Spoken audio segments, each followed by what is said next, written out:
நமக்கு நன்மைகளை கொடுக்கும் அப்படின்னு சொல்வாங்கல்ல, அதுக்கு உதாரணமா முருகனுக்காக இங்க தெப்ப குளத்துல தேரை ரெடி பண்ணிருக்காங்க.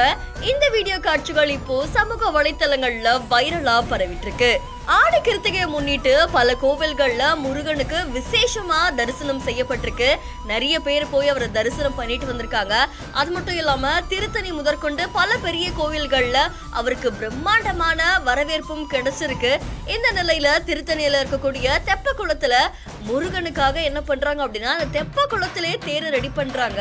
பக்தி மையத்தோட அந்த தேரை ரெடி பண்றக்கூடிய காட்சிகள் சமூக வலைத்தளங்கள்ல வைரலா பரவிட்டு இருக்கு. அதுக்கப்புறம் அந்த தேரை முழுக்க அலங்காரம் செஞ்சு அதுக்கு தேவையான ஏற்பாடுகள் எல்லாம் செஞ்சு அங்க முருகனையும் வள்ளி தேவானையும் கூட்டிட்டு வந்து அந்த தேர்ல உட்கார வச்சு அவங்களுக்கு வழிபாடு செய்யறாங்க. அங்க வரக்கூடிய ஆயிரக்கணக்கான பக்தர்கள் அவங்கள தரிசனம் பண்ணிட்டு போறாங்க. இந்த வீடியோ இப்போ சமூக வலைத்தளங்கள்ல நிகழ்ச்சியை ஏற்படுத்தி இருக்கு. இந்த வீடியோ தொடர்பான உங்களுடைய கருத்துக்களை நம்மளுடைய பேனர்ஸ்ல பதிவு செய்யுங்க. மேலும் செய்திகளுக்கு ஃபாலோ பண்ணுங்க.